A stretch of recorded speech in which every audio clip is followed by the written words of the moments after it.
nubundi njyewe akaradiyo kanjye kaba kumusego iyo amakuru ageze mbanze isaha yayo yo kugirango numve aho abandi bageze. Wa visitors, we will receive you with a warm welcome and we part agree sing to all of you saying good morning.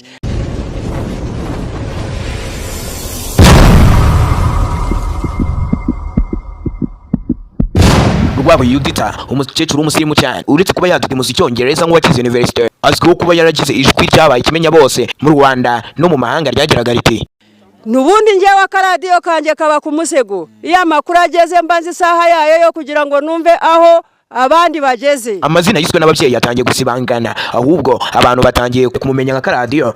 Ibi byose biterwa n'ijwi ryanyuze kuri Radio Rwanda ubwo yagiraga ati ubundi akaradiyo kanjye kaba kumusego iyo amakuru ageze mu isaha yayo kugira ngo numve aho abandi bageze. Ubu dufashe umuhanda twerekeje mu ntara y'Amajyepfo ni mu karere ka Nyaruguru umurenge wa Ruheru mu kagari ka Remera mu mudugudu wa Kivugiza. Tugiye kuganira n'uyu mukecuru kugira ngo atubwire ukuntu yisanze kuri Radio Rwanda ndetse n'icyo yaba yarahakuye.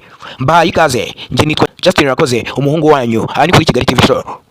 Ubundi tukimugeraho ikibazo cy'amatsiko kandi cya mbere cyabaye kumubaza niba ako ka radio avuga gahora ku musego kaba kajyari. Umukecuru nk'inkuba yihuse yahise atubwira ko akaradiyo naho kajya na nyirako naho araja aracyari mu gege, bityo na radio ihora ari mu gege aba yayitaye uko bishobotse. Akaradiyo ntabwo gasaza kuko na nyirako ntarasaza ariko ashesha kanguhe ariko ntabwo arasaza. Ubundi rirazwi kugira ngo rikwirakwire ngo nawe ubwawe uburizi ngo byatewe n'urugendo Radio Rwanda na Televiziyo Rwanda byakoraga mu turere tugiye dutandukanye, maze Radio Rwanda yikuza mu Majyepfo igeraho uwo mukecuru avuka. Maze ubwo bamubazaga ku ngingo zigiye zitandukanye umukecuru agira ati mu by'ukuri byatewe kugira ngo mvuge ririya jambo byatewe nk'abagenzi banyu nk'uku nguku baje baranganiza ndabaganirira bambaza batese mukecuru kushaje watubwira ibyiza by'ubu cyangwa se nibibi byahise muri imyaka y'inyuma yabanje.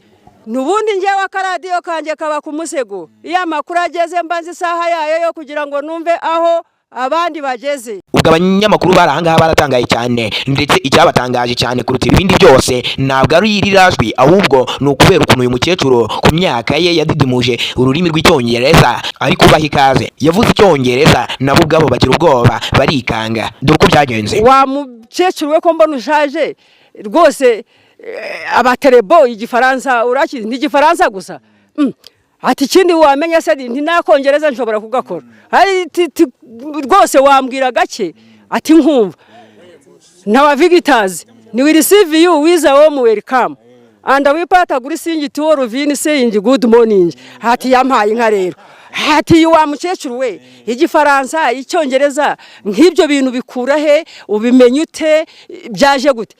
Nubundi njyewe akaradiyo kanjye kaba kumusego iyo amakuru ageze mbanze isaha yayo yo kugira ngo numve aho abandi bageze. Uyu mukecuru kubera ubuhanga bwo kuvuga ururimi rw'Icyongereza bivugwa ko muri aka gace k'iwabo yakoranyije abakecuru n'abasaza akajya abateranyiriza aho hantu akajya bigisha kwivugira ururimi rw'Icyongereza. Uyu mukecuru aheruka kuri Radio Rwanda mu myaka 5 ishize nibwo yasuye Radio Rwanda maze yiyumva muri ekuteri avuga rirajwi ryabaye ikimenya bose mu gihugu hose. Dore uko byagenze. Njyewe rwose navuze ko ubundi akaradiyo kanjye kaba kumusego iyo amakuru ageze mbanze isaha yayo yo kugira ngo numve aho abandi bageze.